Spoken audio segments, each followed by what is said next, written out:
Well, good evening, everyone, and welcome to PNP Live. I'm Brad Graham, the co-owner of Politics and Prose, along with my wife, Alyssa Muscatine.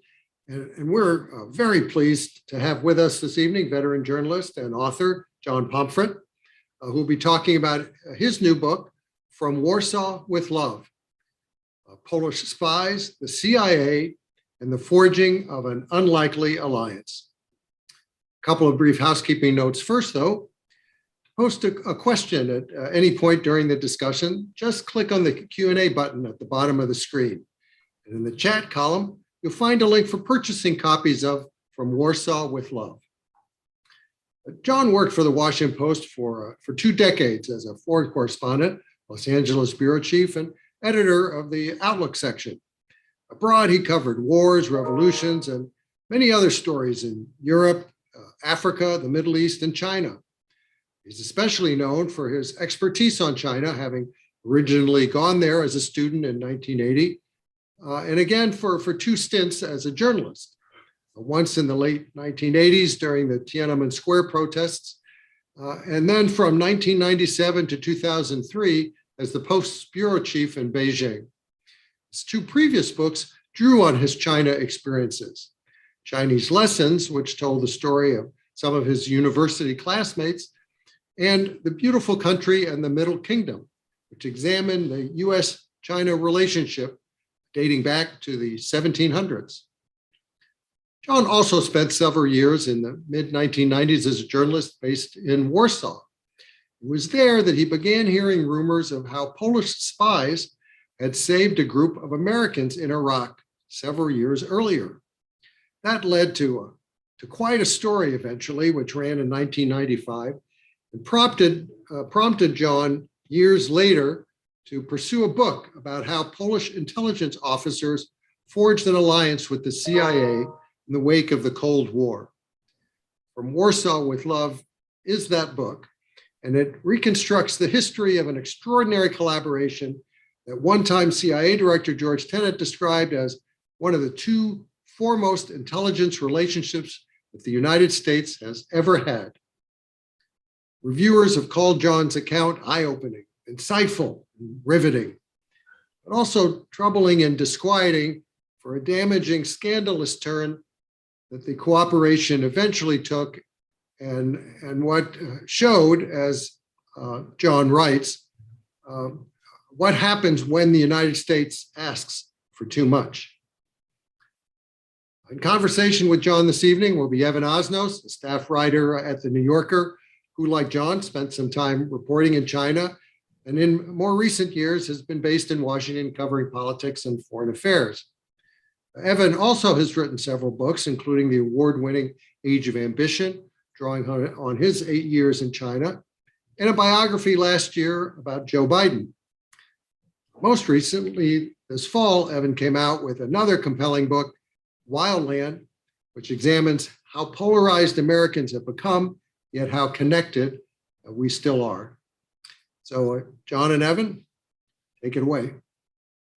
Thank you, Brad. It is a great treat to be here in conversation with John Pomfret tonight at Politics and Prose, what is, after all, the temple for readers and writers in Washington. And we still consider you, John, a Washingtonian, even though you've gone over to that other coast.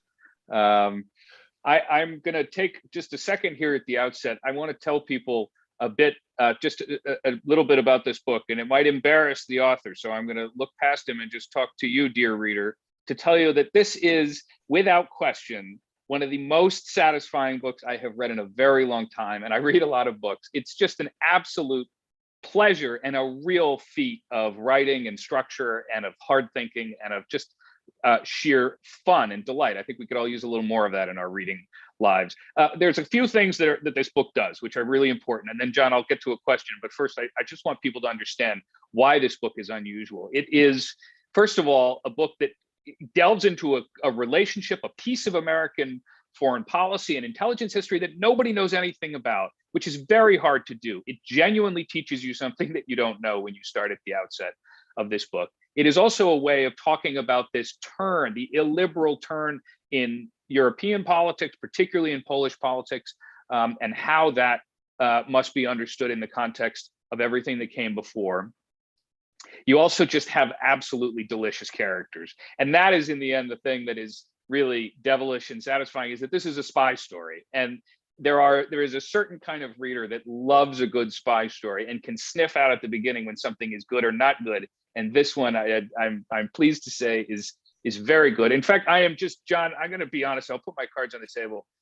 It's fun for me to do this event, but I'm blinded with jealousy because you've managed to do the thing that a lot of us have tried and not figured out how to do, which is how to tell great American spy stories, because things are classified, they're very hard to get, and you manage to sink your teeth into something. So before we get into this, in the sort of particulars of it, I want to know, are you a great sort of spy literature fan? Were you coming, everybody who tunes into a call like this knows that you are a big deal in the China world and in the world that I care about a lot, but were you also a spy literature junkie before you got involved in this book? So first of all, I just want to thank Brad and Alicia and Politics and Prose for having me here. And I'm blushing. It might look like rosacea, but actually I'm blushing. So thank you very much for that gracious praise, Evan. And yeah, I like spy stories. I like Ben McIntyre. I loved, of course, John le Carré, Joe Kanan, who was very nice in his review of my book in the Washington Post, and also my colleague and former boss, David Hoffman, at the Post. I have, consumed that type of literature like mother's milk for many years. And so, yeah, I'm a serious fan of spy lit. And the fact that I had the opportunity to get my teeth into a spy story and had spies actually willing to talk to me was really made this experience of doing the reporting a wonderful one. So this, as people will discover when they begin reading, and Brad mentioned a bit about this in the introduction, that this began for you as a newspaper story. And I want to understand a bit, you talk a little bit about that towards the end in your sort of note on sources and the acknowledgements, a bit about how you came to that.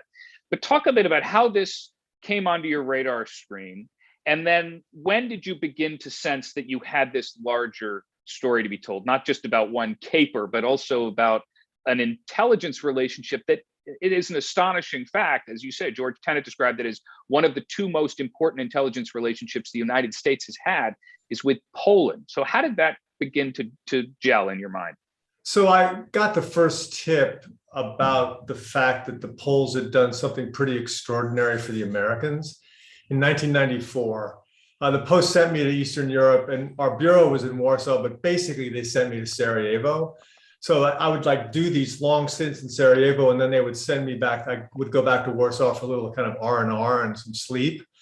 And then I would go back to Sarajevo. And so on these R&Rs, I would write an occasional piece about Polish politics or go to Prague or whatever. But I got this kind of tip that the Poles had done something really extraordinary. And my assistant in Poland at the time suggested talking with Polish engineering companies that had a lot of business in Iraq, because we'd heard they'd done something extraordinary for the Americans in Iraq around the time of the Gulf War. And so there were 14 actually major state-owned companies. We interviewed 13 managers of 13 of them and struck out completely. They said they had no idea what we were talking about. But then the 14th guy basically said, yeah, we had this crazy engineer named Eugenius, and he told us this wacky story about saving these Americans. But we thought he's nuts. And anyway, he's retired and lives in Western Poland. So Halina Potoczka, the Post interpreter, finds Eugenius in Western Poland. We go and interview him, and he told me this incredible story about saving 6 American intelligence officers. So I wrote up this fax that was printed out in a piece of paper about this long of this story. And I faxed it, remember faxes. I faxed it to the spokesperson's office of Polish intelligence. And within an hour, I get a phone call summoning me to the headquarters of Polish intelligence. And I go in, and it's this Stalinist era building with these really high ceilings that are designed to make you as an individual feel very small and powerless, through these big doors, into this large office with a huge desk. And behind this desk is this enormous guy with piercing blue eyes, pencil thin mustache, who introduced himself to me as Gromosław Czempinski. And he's the director of Polish intelligence. And he said, you are in possession of classified information. I could throw you in jail. And that began a multi-decade relationship and friendship with Gromislav Champinski. And he, over the course of the next few months, we haggled over the story, what I could use, what I couldn't use. And finally, it got published on the front page of the Post in January 1995. And over the next 20 years, it always bugged me because I was like, what was the backstory? I mean, it didn't just happen out of nowhere. And I was really interested in the backstory. And then as time passed, like, what was the front story? And it only really began to gel as a potential book when the current Polish government began to persecute these Polish officers who had created the alliance. And that put in their hearts a desire to tell their story and have their story told by somebody else outside of Poland, given the woeful direction of the current Polish government and even the Polish media. So those combinations of the fact that my curiosity and the fact that it really bugged me that I didn't know why, how, when, what happened next, and also the political situation in Poland, persecuting these men now, and them in their 60s and 70s. I mean, Champinski himself right now is 75, wanting their story told. And for anybody who is a writer or considering getting an aspiring writer, I want to just draw attention to something that John mentioned in passing, which is that sometimes you hear a book begins by a tip, or a story you get a tip. The tip doesn't mean that you then just write the piece. As you heard, you had to contact 13 dry wells, useless companies before you found the guy. And I have to say, a lot of people, you give up after the 5th, the 6th, the 7th, the 8th, the 9th. What made you keep going? Why did you actually think that it might be true, not just some self-aggrandizing Polish engineer in the middle of Iraq? Because the guy who tipped me off was solid. He was a good source. Interesting. And so that gave me the wherewithal to kind of make it through 14 managers. And Poland was a slow story. And so when I went back there from Yugoslavia, and Yugoslavia was not a slow story, but Poland was a slow story. So I was afforded time to collect string on this thing. And then over time, as you pull the string, it becomes a cable and then a rope and then, enormous. And that really helped me. And we're going to get into the meat of it in a second, but I do want to, one more question about tradecraft, because it seems relevant for this matter, is, at some point, this is a book not only about the Poles, but also about the Americans. So you hit at this a little bit at the end of the book, but you contacted the United States, you contacted the CIA, and what kind of help did you get or not yet? So I contacted the CIA through one of their front-facing organizations called the Center for the Study of Intelligence, which is through the Office of the CIA Historian. And initially, they were very interested in participating in the book. In fact, we'd scheduled an interview for me to fly to Dulles and talk with them about it. And then literally pretty much the day before I was supposed to get on the plane, I get a call from a very nice woman at Public Affairs who was very embarrassed, who basically said, look, equities in the building are not, which is a great expression. A great expression. Yeah. Have decided that they don't want to help out on this project, and we're very sorry. And so I was pretty disappointed, but I also was sort of liberated in a way because I didn't have to kind of engage with that negotiation, which would have been inevitable with the CIA about what I could and couldn't use, right? Yeah. And so that was that I avoided that problem. And then through the polls, I got contact names and numbers, email addresses of former CIA officers who'd really been involved in forging the relationship. And I reached out to many of them. And some blew me off, which is totally understandable. And they're well within their rights to do that. And others were interested in telling the story, especially because they as individuals were upset with what the Polish government was doing to these guys who created the alliance with the United States. And so I went up to Seattle to meet John Palovich on numerous occasions, Paul Redman in Massachusetts, Bill Norville and his wife Maggie in New Jersey, and others to talk about this situation. And then getting to know them was, of course, a process of having them trust me enough that I wasn't going to burn them or quote them out of context, play gotcha journalism, and just try to establish a relationship with them, which took a lot of time, understandably. Right. Well, and we're gonna talk about some of the Americans in a minute because they are some fascinating figures. I want to talk first about some of the polls. I want to remind people that you can begin to put your questions into the Q&A throughout the course of this conversation, and we'll get to as many as we can at the end. But you make the big point early on, John, and it kind of is at the center of this book, and it's just a fascinating fact, is that the Poles make great spies. I mean, that's a big, it's kind of a big reveal in the book, because, and I'm descended actually from Poland. My family emigrated from Poland during World War II.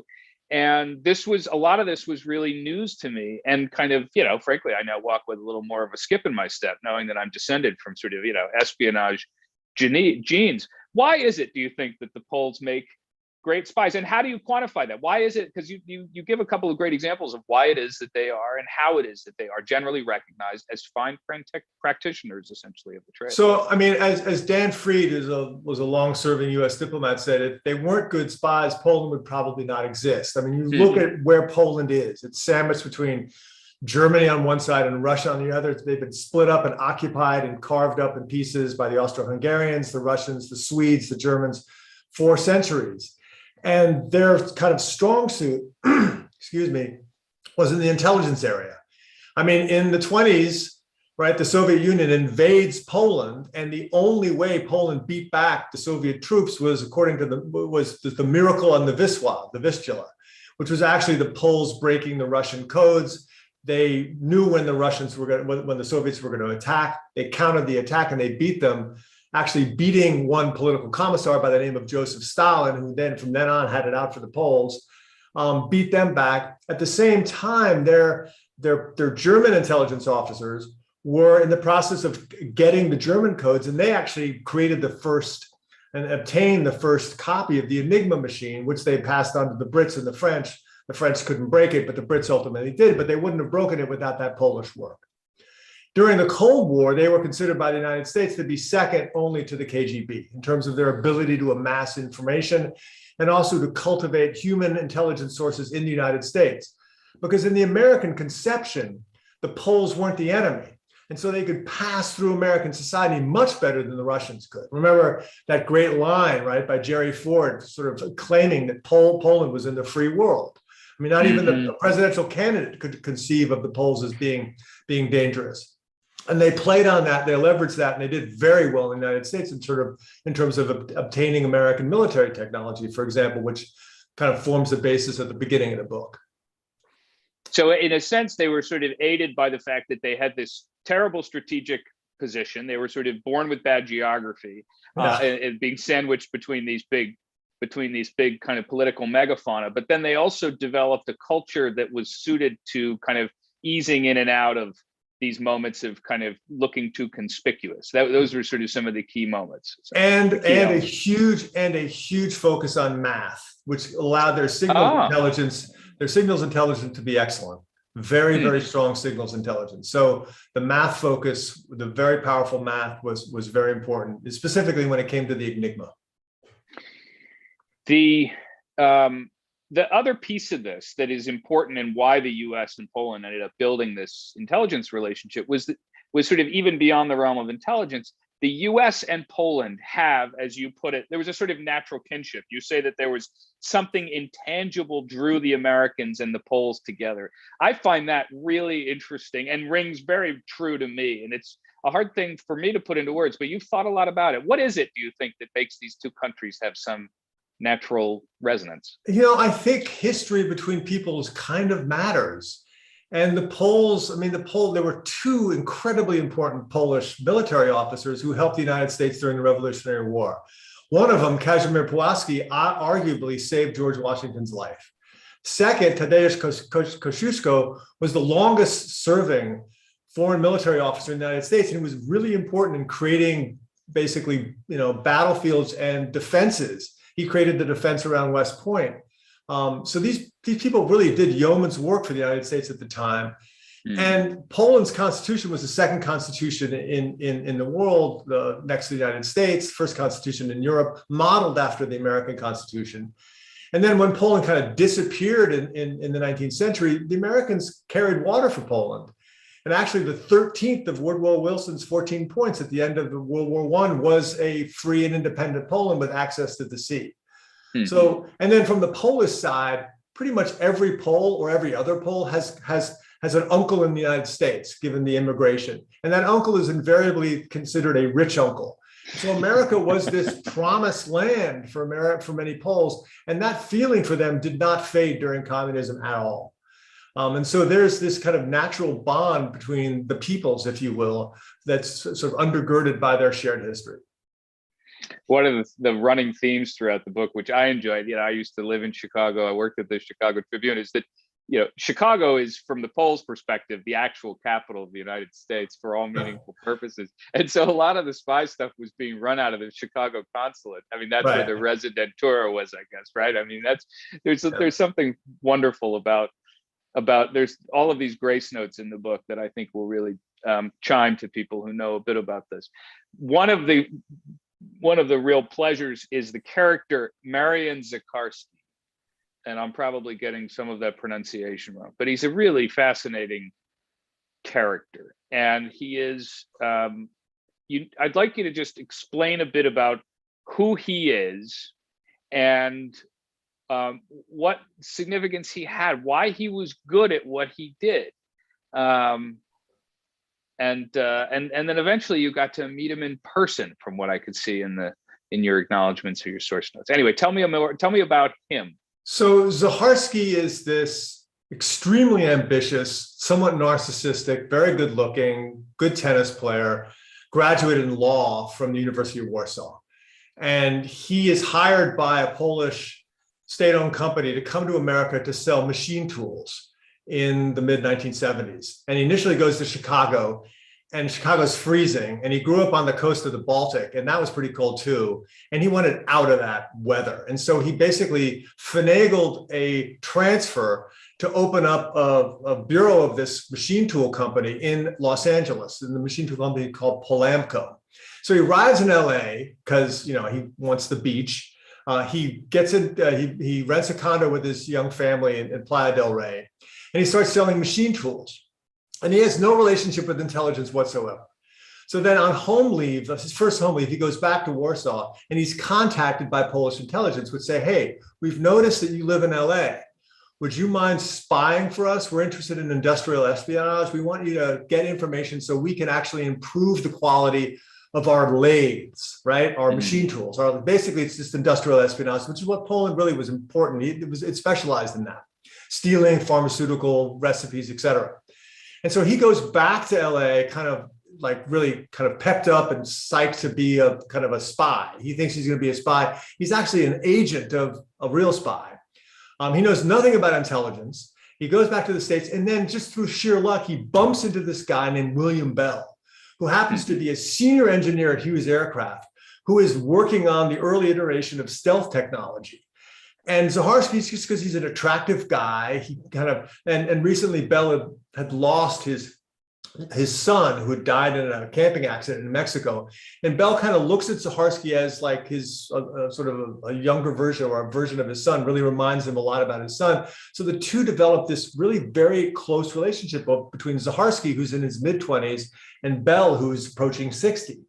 And Bell begins to give Zakharski a huge amount of information, hundreds of pounds of documents, which Zakharski and Bell himself begin to bring to Europe to give to Polish agents, who then hand it off to the Warsaw Pact of the Soviets in the end. And Zakharski had a certain, it sounds like, awareness of his own achievements. I mean, you'll correct me if I'm wrong, but didn't he write a memoir with a memorable title when he Right. And Zakharski's memoirs titled, the name's Zakharski, Marian Zakharski. So, he always liked to kind of package himself as a super spy, but the reality was he was very much an accidental officer. He was actually not even an officer. He was made an officer after the FBI finally stopped him in 1981. And the FBI only stopped him in 81 because the CIA got a tip. Again, John Palovich, CIA officer, got a tip that Zakharski was running an operation in Los Angeles. And one of the things that comes through, and what's very interesting in the Zakharski story is, as you say, he was not somebody who came up on the inside, was trained as an officer. In fact, he kind of came in as a sort of an agent. He was treated as, could have been the kind of person that they are running for a while and is useless and they get rid of him. But in the end, he ends up becoming somebody who is deeply respected, in fact, by his opponents, for the quality of his tradecraft. Did you form a sense in the course of this book in terms of talking to all of these guys, practitioners of various kinds who came at it in different ways, about why it was that certain people became so much more successful as practitioners of espionage than others? Well, for Zacharski, he had a remarkable ability to make friends. He just had a natural charisma about the guy. And so he pulled you into him.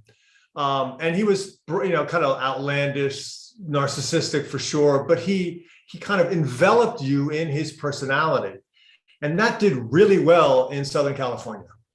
So much so that, at a certain point, he was invited, his company was invited to participate in bidding to build the B-1 bomber. They were involved in selling machine tools into companies that were making American nuclear weapons. This is a Warsaw Pact company, right? That run by our quote unquote enemies, who are being given contract offers by American firms involved in significant arms production in the United States. It wasn't supposed to happen, but Zacharski had this ability, and he was sort of in the wallpapers, like, oh, he's a Pole. Yeah, he's not a spy. He's a Polish guy. Yeah. And that's how he really did his magic, and he was remarkable at it. And he was a really good tennis player. I have to say, the tennis is important here, right? That mattered. Yeah, he was extremely good at it, and he could modulate his game very well because he was so good to let the people he was trying to suborn, in the case of William Bell, win enough to make them want to come back for more and develop a closer relationship.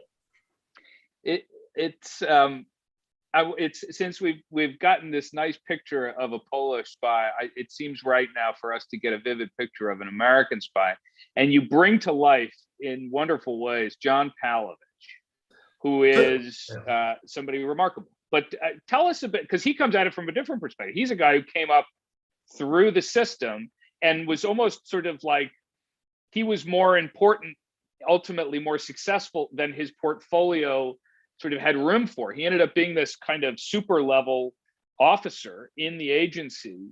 And, Poland was useful up to a certain point, but they didn't know what to do with him. So he became this kind of globe-trotting case officer, and the stats are sort of amazing of what he was able to do. But talk a bit about him and what he was. So John Palovich, if you can tell from his name, Slavic origin, he's actually descended from Polish coal miners in eastern Pennsylvania. Basically, he was the younger brother of his elder brother was a genius, a Princeton graduate, the first one in his family to graduate from college. And John was not academic, even though he was highly intelligent. He would rather spelunk in the caves of Pennsylvania. He tried to enlist at the age of 17 in the Korean War, and they found out about his age. They didn't let him enlist. Ultimately, he enlisted at 18. He'd been going to Penn State, but he dropped out of Penn State. He enlisted at 18. He joins the Army Security Agency. John wanted to be a tanker in Korea, and he was 6'2" and pretty burly, and he couldn't fit into a tank. So they said, why don't you study a strategic language? And he arrives in Monterey after taking a battery of tests that prove that he's pretty smart. He gets off the bus, and the guy asks him, the officer asks him his name, and John goes, Palovich. He goes, what's that, Yugoslav? Anyway, we got an opening in Polish, and that's how he began to learn Polish. He didn't speak it at home, and becomes an excellent Polish speaker. He works for the Army Security Agency, and then he joins the CIA. And over the course of the next 30 some odd years, he's known in the agency as Mr. Poland. He was involved with turning an estimate 19, so he managed the cases of some 19 Polish spies who were working for the United States over the course of his career. And that's an extraordinary number. Some case officers, very successful case officers, don't manage anybody. And John managed 18 or 19 of these of Polish sources around the world. So the guy was pretty extraordinary. And his nexus, he kind of appears in the book as the officer who reads Zacharski's case file after Zacharski's been arrested. And John kind of makes a commitment to himself, and he always had respect for Polish tradecraft. But John basically says to himself at one point, if there's ever a change, I want to work with these guys, not against them. And that brings the kernel, that kind of brings the book forward into the next section.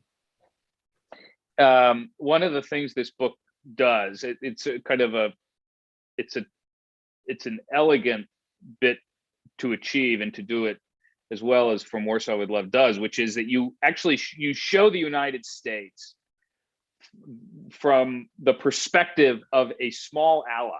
What does it feel like to work with the US, to deal with the US, which is not a perspective that as an American reader we actually see very often. And there's a nice bit of language that captures this. And I'll ask you to tell it to us, but it involves, of all things, a hippopotamus. What is the analogy and what does it tell us? So the hippo story, that comes from Radoslav Sikorski, who is a senior Polish official, a politician now, but he was the defense minister, also the foreign minister in the last decade or so. So Sikorski said to me, look, being America's ally is like being married to a hippopotamus. In the beginning, it's warm and cuddly, but then the hippo turns and crushes you and doesn't even notice. And what that means is that as a small country like Poland, it's subject to all sorts of kind of whims of the United States.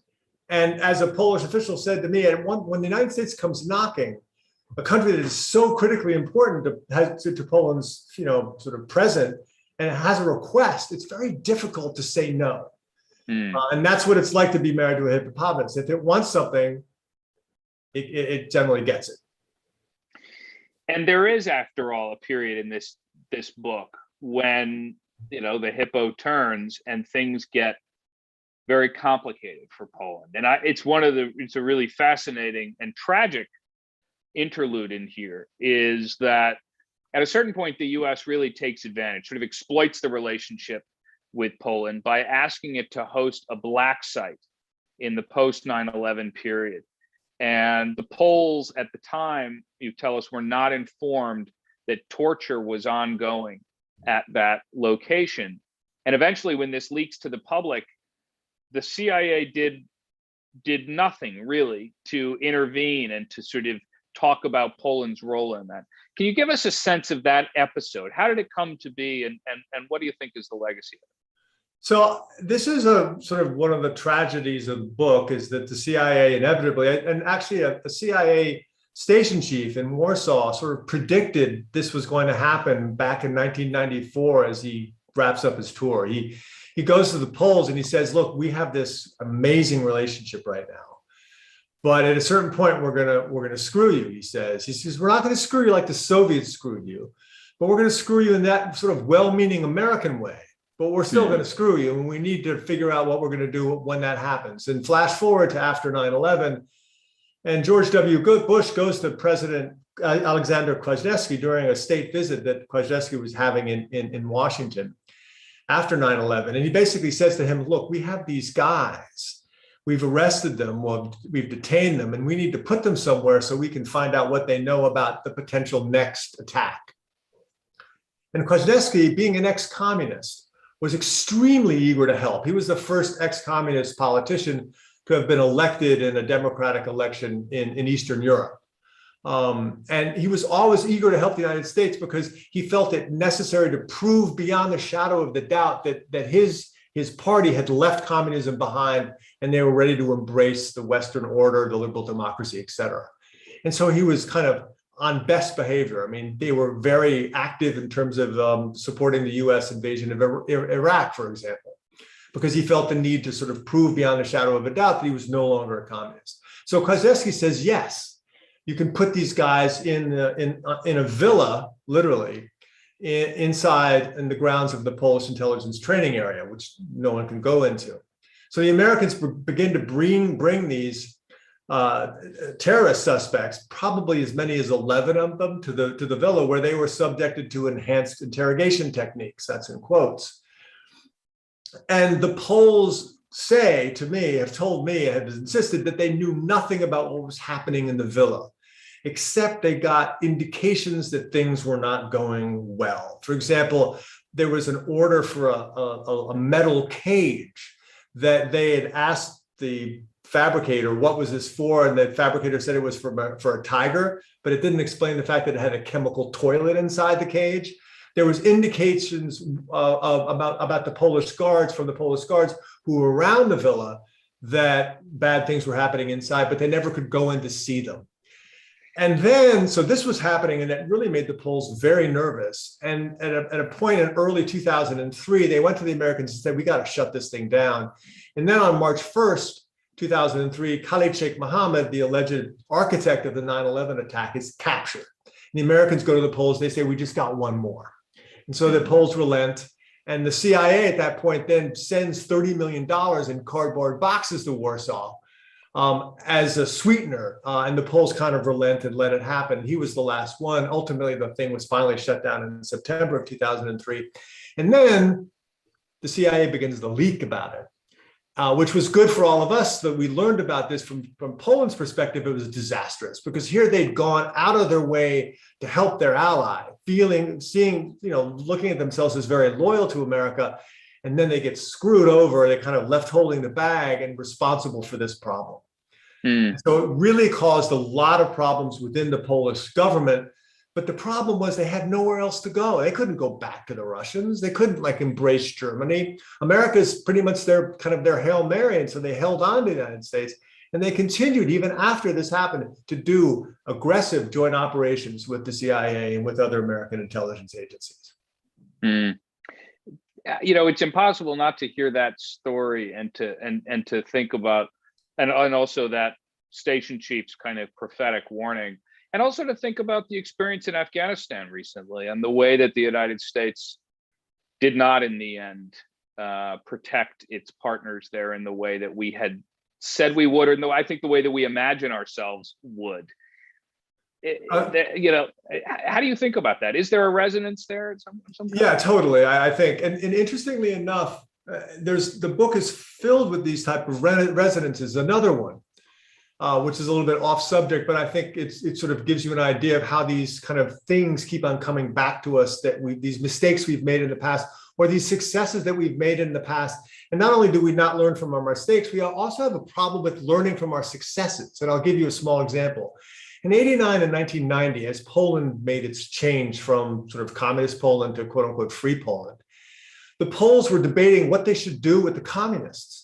And the CIA was really important in that debate, saying, don't fire these guys, don't get rid of them, don't put them in jail, give them a stake in the new system so that will guarantee stability as you go on. And then specifically about the Foreign Intelligence Bureau, because the agency knew how good these guys were, they wanted them to work for us. So they argued on their behalf, literally in small situations with Polish bureaucrats, saying, don't take revenge.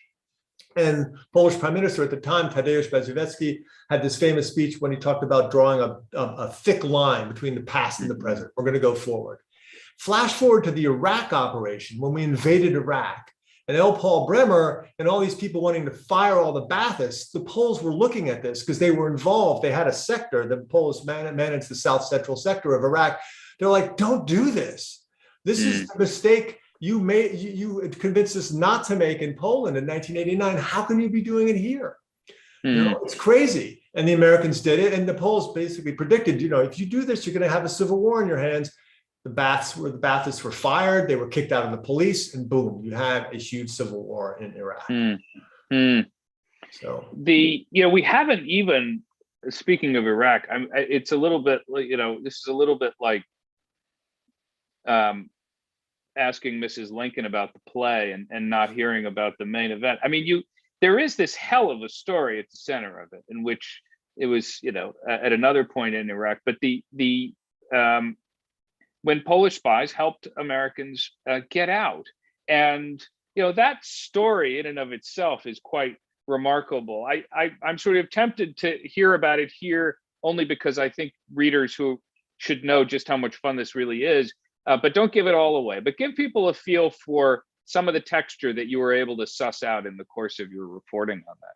So when I wrote this is the story, sort of one of the central dramatic parts of the book, which is it involves the exfiltration of six American officers out of Iraq in October of 1990. And this was the period of time when Saddam was putting up human shields. We didn't know which way the war was going. The United States was committed to removing Iraq from Kuwait, but nobody knew how that was going to go. And one of those six, actually, an army officer had in his possession, in his head, the plans for how the Americans were going to go about pushing Saddam out of Kuwait. So if he'd been captured by the Iraqis, they would have known what we were going to do. And they didn't, and nobody in the United States wanted that to happen. And Joe Wilson, with whom I spoke before he unfortunately died, was very intent on giving me the sense that this guy needed to be protected.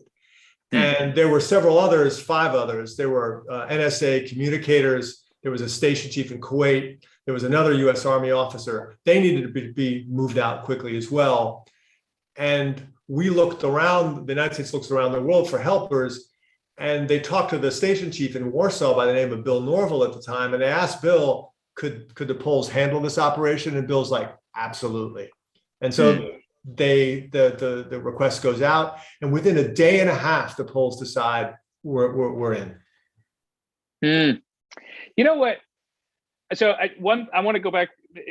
We're going to turn to questions in just a couple of minutes, but I've been very disciplined by not asking about China at all throughout this. But John, you and I, we go back a long way. We're both sort of fascinated by China and the United States and how these big powers fit together in the world.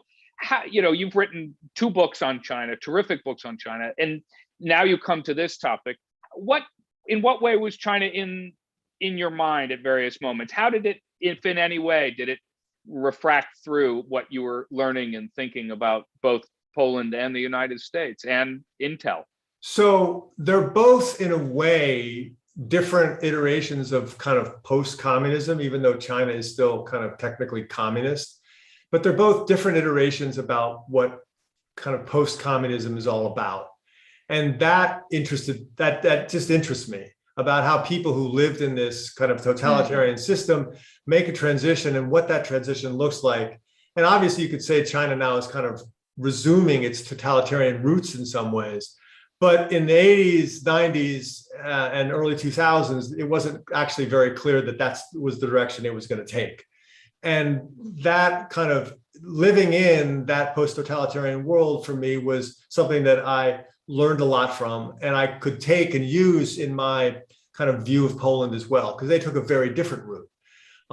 But I think those 2 things were very different. And the other issue is that, back to your point about Poland being a little country, I was really fascinated with how a little country perceived the United States, because China perceives the United States very differently than Poland does, right? China wants to be like, hey, we're on an equal level, even though there's a significant amount of self-confidence issues there as well. But the Poles, objectively speaking, are a small country. They don't really matter that much anymore. And what that small country did to matter to the United States, I think, was a fascinating process to learn.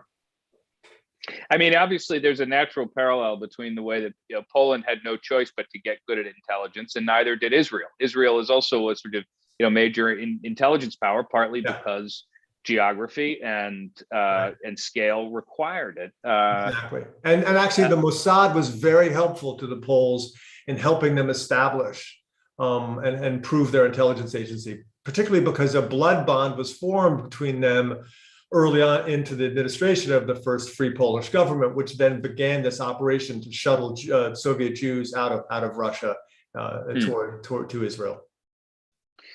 I have 50 other questions I'd like to pursue on that. I want to go to our questions from the audience because we have them stacked up here, and I don't want to ignore them in my duties.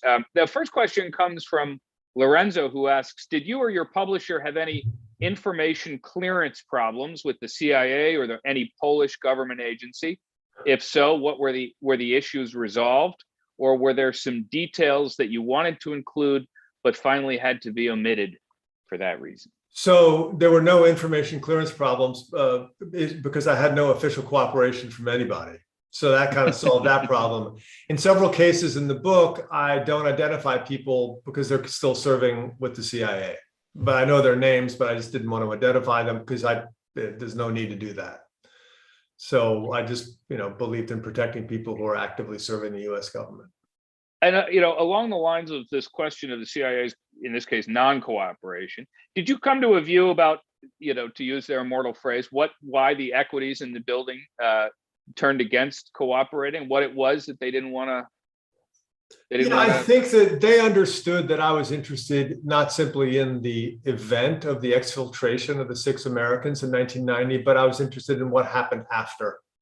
And specifically in the persecution that the current Polish Law and Justice Party is carrying out against the very officers who forged the relationship to begin with. And they they understood that, and I didn't try to hide that. I believe in no surprises.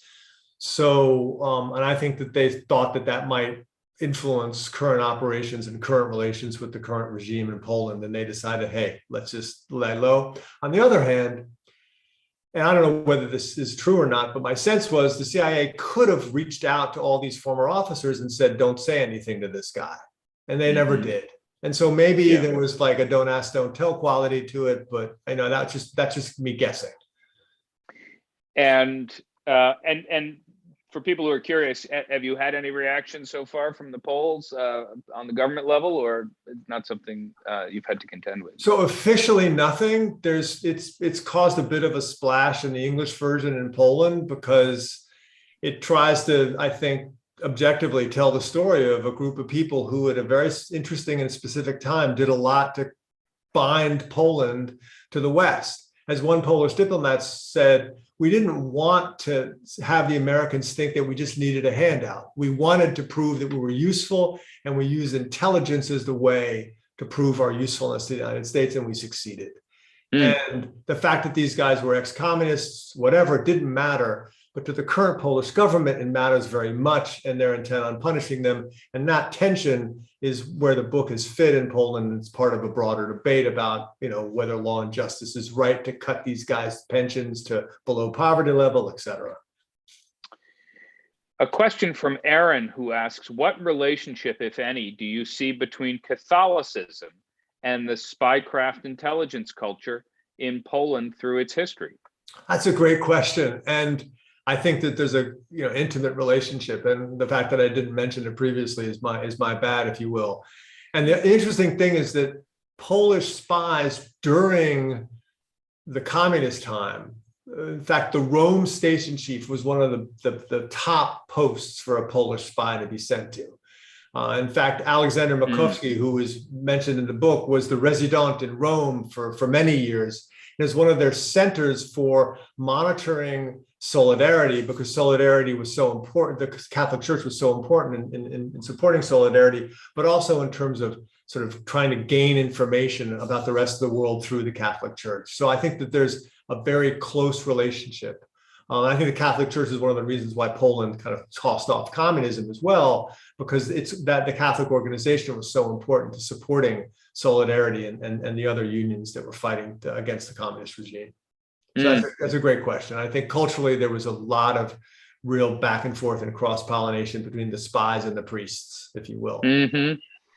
And both keepers of the faith, I suppose, on some level. Another question here, somebody asked, despite the soured relationship that you describe in your book, what is your prognosis for the future of U.S.-Polish intelligence collaboration? I think it's good. I think that it's natural that it kind of tails off after a while, because there was this sweet spot in the 1990s when the rest of the world didn't really realize how much of an ally Poland had become of the United States. And so operations in North Korea, operations in Iran, even though they actually continued into the early 21st century, but operations around in Cuba, for example, around the world could happen because the host country didn't quite understand that Poland was completely working for the CIA. Now, of course, Poland's a NATO member, it's recognized as a staunch American ally, and so it's going to be more difficult for them to go into bad places that Americans couldn't go to gain intelligence on our behalf.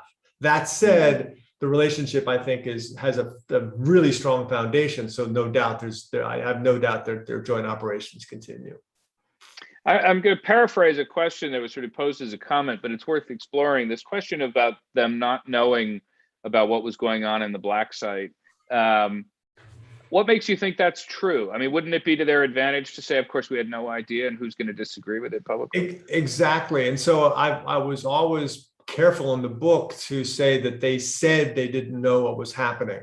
And in fact, there's a Supreme Court case that's the Supreme Court is going to deal with, involving a request to get two American psychologists who are contractors for the CIA, who interrogated people in Poland to testify as part of a Polish government investigation of the black sites issue. And one of the questions, if they're allowed to testify, which they probably won't be, but one of the questions the Polish investigators want to get to is, were there Poles in the villa when the interrogations went on? And so the Poles, I've always tried to be careful at saying this is what the Polish governments have insisted, but we still don't know actually whether it's true or not. And that could open a significant can of worms, because that could actually make these Polish government officials the parties to what is viewed in Poland as torture. And that's an indictable offense. And nobody in the Polish government wants this investigation to continue, but a Polish prosecutor in Krakow is pushing the investigation forward. It's been going on for 10 years, so the chances that it will ever be resolved are highly unlikely, especially because the United States has refused every mutual legal assistance request that the Polish government has made of it. Do you get the sense, John, so much of what From Warsaw would love sort of helps us understand is these fascinating relationships that are known in intelligence as, service to service. It's from the Polish spies to the American spies. And oftentimes when you talk to folks who have been in the intelligence world for a while, that's what they talk about a lot, is actually dealing with their allied forces in other countries. That's so much of the kind of the coin of the realm. Do you get the feeling that the US is less well situated today in its intel relationships because of the kinds of things we're talking about, like the blowback that Poland is contending with as a result of hosting black sites and other sort of black eye moments in American diplomatic history over the last, which has been a tough 2 decades in the intelligence. Yeah, I think that that has definitely caused some problems, some neuralgia from the perspective of our allies. That said, there are, if you will, to a certain extent, some shared values that are the ballast. I think the other problem is sort of an issue with the focus of our services in the United States, which has gone over from human intelligence, which involves working service to service, and a focus and a belief that signals intelligence, kind of eavesdropping and things like that, could solve all our problems. And that has been a significant problem. And you see, in terms of human intelligence and source cultivation, and the CIA has dropped off considerably since the 1980s. Whereas that's what Poland was really good at, which was one of the reasons why we cultivated the Poles. But I think those two problems, this belief that technology was going to set us free in the intelligence area, and the second is that we've kind of made a series of mistakes and given our allies black eyes. Those two combined have actually made the relationships more fraught. This is, for folks who are not interested in China, this won't be of any interest. But you and I have both followed the fact that there's been it's been a very tough road in recent years for U.S. intelligence gathering in China, particularly human intelligence. There's been a number of kind of U.S. assets, which is a rather sterile word, but people who have been lost. Is that is one of those things that's going on behind the scenes of global affairs people don't usually see much of, but it is a huge piece of how the U.S. government and the Chinese government do see one another. And it is a kind of shadow war that goes on every day that is a piece of this relationship, just as much as the front page diplomatic stuff. Clearly, yeah, that is, it's the water polo version of what's happening, right? It looks kind of good above water, but underwater, there's a lot of nastiness happening. And I think that that's clearly going on in the United States, China intelligence competition area. And actually in that area as well, we had a problem where one CIA officer is believed to have given the Chinese the names of several of the American assets. In addition, the Chinese apparently broke some technological codes that the Americans were using to contact their agents. Again, a focus on this obsession with the focus on technology is the way to set us free, that then outed other American assets as well, which has been proven to be very dangerous for those assets. Several apparently have been executed in China. So it's a pretty ugly picture right now. One other question from the audience I want to get to. This person asks that from your perspective, how do you see Poland's transformation from the first time you visited in the 1990s to today? And it might be interesting to also compare that to China's transformation over that same period. That's a great question. I mean, I remember walking around the old town when I first got there and almost slipping on a banana peel. And I was walking with a Polish friend. He said, you know, that's a good sign, because 5 years ago we didn't have bananas here. And so the material changes in Poland have been extraordinary. That said, the political changes right now, I think, are fascinating, because a very populist party is running Poland, Law and Justice, but they actually have significant amount of support, partially because the economy has just been so doggedly good. And in fact, since 1989, I don't think the Polish economy has slipped into recession, maybe one quarter, if not no quarters, perhaps. So the Polish economy has grown continually since 1989. Its growth rate has not been as high, for example, as China's, but it came from actually a relatively higher base. And so and the interesting thing is that in '89, as I said, there was this decision in the Polish government to draw this thick line between the past and the present. The current Polish government is obsessed with rooting out all vestiges of potential communism. I mean, it's been 30 plus years, right? It's going to be 40 years pretty soon, but they're still obsessed with that. And so they're kind of refighting this war that we had thought in the West that Poland had already won. And that's an interesting situation, that how history and how the current government continues to focus on this past. And in addition to that, the tragic death of the president in an airplane crash, which they have blamed on ex-communists and the ex-Soviet Union for this crash. And they've used that as kind of this almost religious center to their beliefs.